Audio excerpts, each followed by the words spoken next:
Menglong, censorship, public discourse control, and freedom of expression. When the death of Menglong swept across the internet, grief was not the only thing that followed. It was silence. In a world where a single post can spark outrage, mobilize movements, or unite millions in mourning, the sudden vanishing of discussions about his passing told a louder story than any headline. Fans noticed deleted posts, vanished hashtags, and muted trends. What began as heartbreak turned into confusion, then fear. What happens to truth, emotion, and justice when a nation's voice is silenced? The death of a celebrity often sparks intense public reaction. It opens space for collective mourning, shared memories, and public accountability. But when that space is shut down, when comments are deleted and questions are punished, the result is a society stripped of its emotional outlet and its democratic right to dialogue. The case of Menglong, though clouded in censorship and speculation, has become a mirror reflecting a global crisis, the tension between authority and expression. In many societies, governments or agencies justify censorship as a means of maintaining social stability. The official argument often leans on preventing misinformation or panic. Yet, in practice, it becomes a convenient shield to suppress uncomfortable truths. The boundary between protection and control blurs, and what is lost in the process is not just information. It is humanity's collective processing of trauma and loss. People grieve through expression. Sharing a post, lighting a candle online, or writing a heartfelt message are modern rituals of mourning. When that process is interrupted, grief transforms into frustration and emotional suppression. Psychologists often note that public discourse plays a crucial role in healing, especially in communal tragedies. Denying this outlet doesn't erase pain, it multiplies it in silence.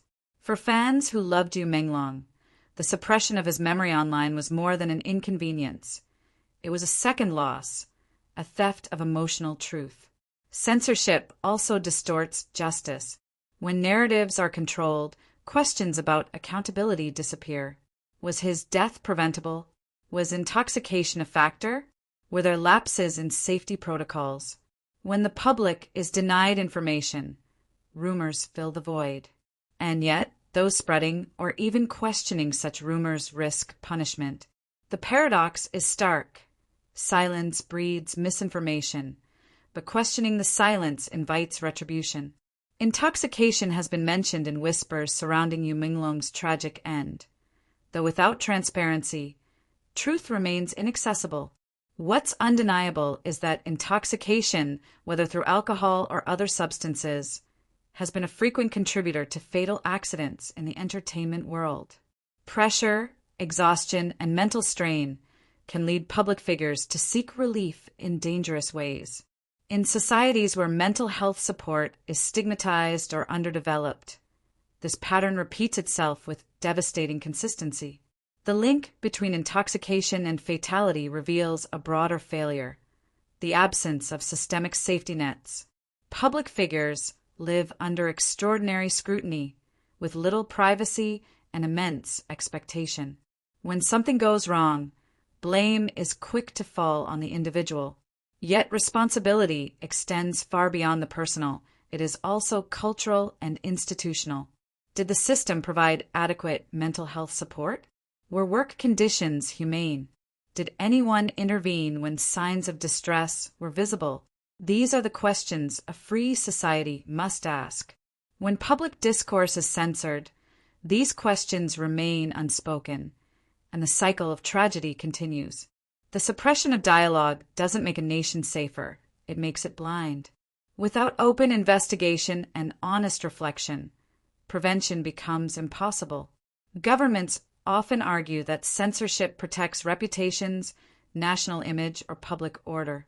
But in doing so, they strip individuals of agency, the right to question, to doubt, to demand better. History shows that progress begins with dissent. From workplace reforms to public health policies, change has always been sparked by those who refuse to stay silent. The suppression of speech around Menglong's death thus becomes not just a single act of censorship, but a symbolic moment in a global struggle for truth and transparency.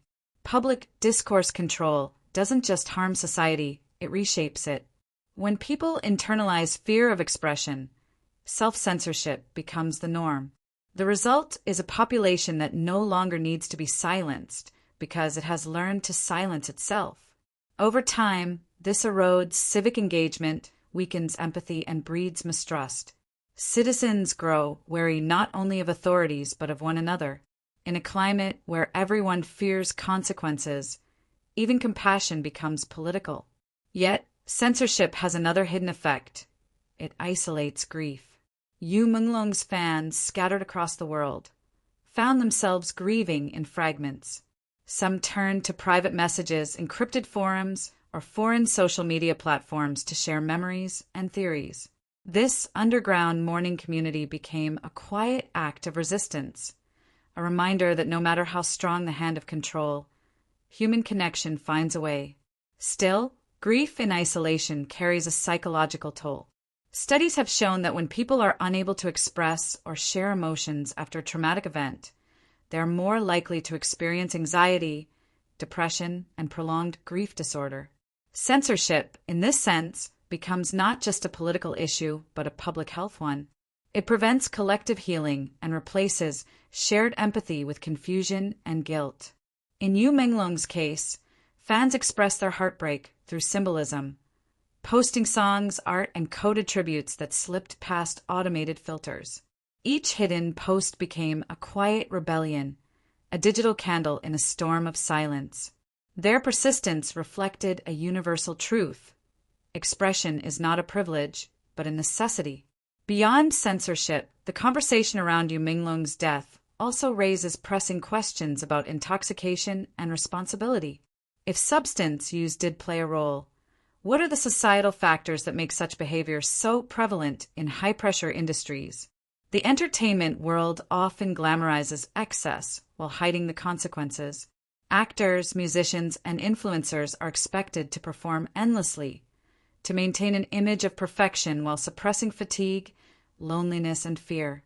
Preventive measures, therefore, must go beyond individual willpower. They must involve systemic reform, transparent mental health programs, enforced rest periods, confidential counseling, and educational campaigns about substance safety.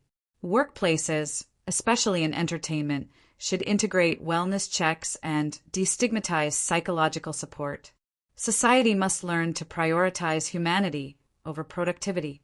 H lies not only in his art, but in what society learns or refuses to learn from it. If censorship continues to dominate discourse, if grief continues to be policed, then tragedies like his will repeat under the same shroud of secrecy. But if his story inspires a conversation about responsible consumption, emotional well-being, and the right to speak freely, then his loss might yet lead to collective awakening. The digital world was still vibrating with disbelief the night MENGLONG'S name started disappearing. Posts that once flooded timelines were suddenly gone. Videos blurred out, hashtags wiped clean, and accounts that dared to question why quietly restricted. In those eerie hours, fans refreshed their feeds in panic, clinging to fragments of his laughter and music before they vanished. What began as a tragedy quickly transformed into something else, a collective awakening to how fragile truth can become when power holds the mute button.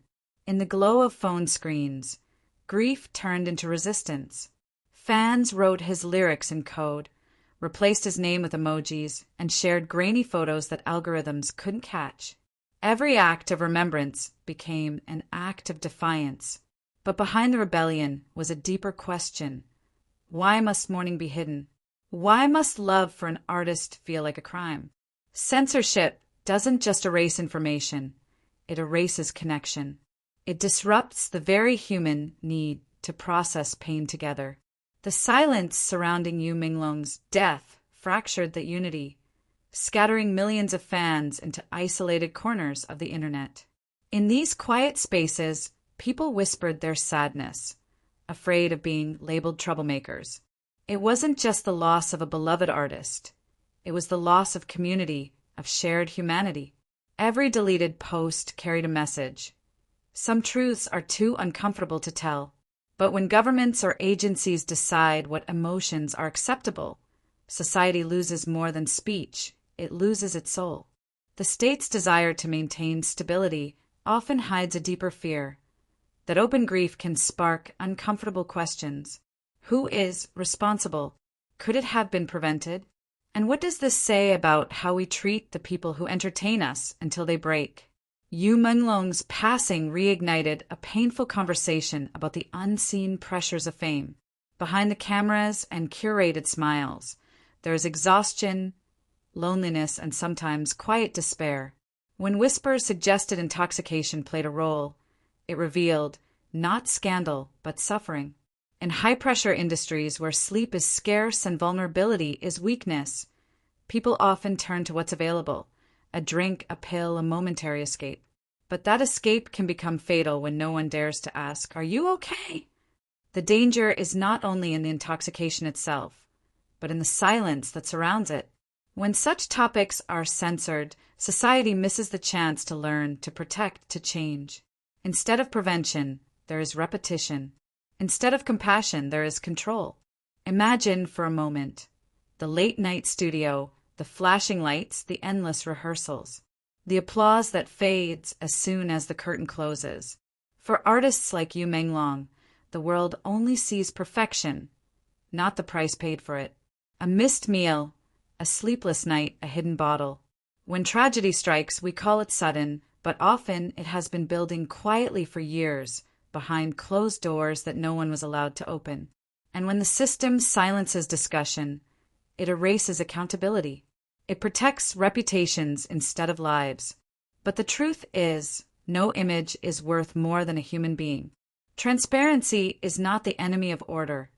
It's the foundation of trust. In the days following Menglong's death, fans began collecting fragments, deleted clips, old interviews, words he once said that now seemed haunting. One fan wrote, "We were never given a chance to say goodbye." That sentence spread through private chats like a pulse. It captured what censorship stole from millions: closure. Without closure, grief festers. When people are denied space to express, the pain doesn't disappear. It transforms into distrust, anger, and disillusionment. Experts say collective grief helps societies heal. When it's suppressed, it leaves scars that shape the national psyche. Censorship doesn't prevent chaos. It creates a quiet kind of chaos that lives in people's hearts. And yet, amid the silence, a strange strength emerged. Fans began turning their grief into activism, demanding mental health awareness, calling for safer working conditions in entertainment industries, and urging accountability. They used art as protest, painting murals, writing songs, and finding creative ways to keep his memory alive. Each tribute was a whisper of truth, echoing louder than censorship could contain. Menglong's story, like many before him, highlights how deeply intertwined freedom of expression and safety are. Without open conversation, prevention is impossible. When governments claim to protect the public by controlling what they can see or say, they inadvertently put more lives at risk, because silence kills understanding. It prevents society from confronting uncomfortable realities like substance misuse, workplace stress, or mental illness. Intoxication-related deaths are rarely about recklessness. They are about desperation. They are the cries of people drowning in pressure, numbing themselves just to make it to tomorrow. But to address that, there must be transparency, empathy, and education. Authorities, instead of suppressing discourse, could implement protective structures, mandatory rest periods, psychological support systems, and safe reporting channels for mental distress. The question isn't whether censorship can stop rumors. It's whether it can stop tragedy. And the answer, history shows, is no. Every silent story becomes a ghost that haunts the next generation. Every deleted post becomes a lesson lost. What made Menglong's situation especially painful was the disconnect between the love he inspired and the silence that followed his death. His fans didn't want scandal, they wanted understanding. They wanted to honor him without fear. They wanted to make sure his struggles meant something. But censorship transformed that pure desire into quiet rebellion. Still, even silence can erase meaning. The more authorities tried to bury the story, the more determined fans became to keep it alive. They shared his music late at night, left flowers where he last performed, and whispered his name in songs that never reached official charts. Their voices became the heartbeat of resistance, the living proof that memory cannot be muted. Freedom of expression isn't just a political concept, it's emotional oxygen. Without it, societies suffocate. When the state polices not only words but feelings, it creates a generation afraid to care too loudly. But MENGLONG'S fans refused to surrender that right. They turned their pain into purpose, their silence into signal. In their quiet courage lies a profound truth. Control can limit conversation, but it can never extinguish empathy. Love, once awakened, has no algorithm that can delete it. The story of MENGLONG reminds the world that censorship is not strength, it's fear disguised as order. Real strength lies in facing discomfort, in allowing citizens to speak, question, and mourn.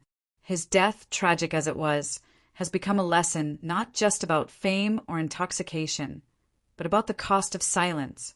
Because in the end, every society must decide, do we prefer silence that feels safe or truth that sets us free? And as long as one person dares to ask that question, MENGLONG'S voice still echoes, not from the stage, but from the hearts of those who refuse to forget.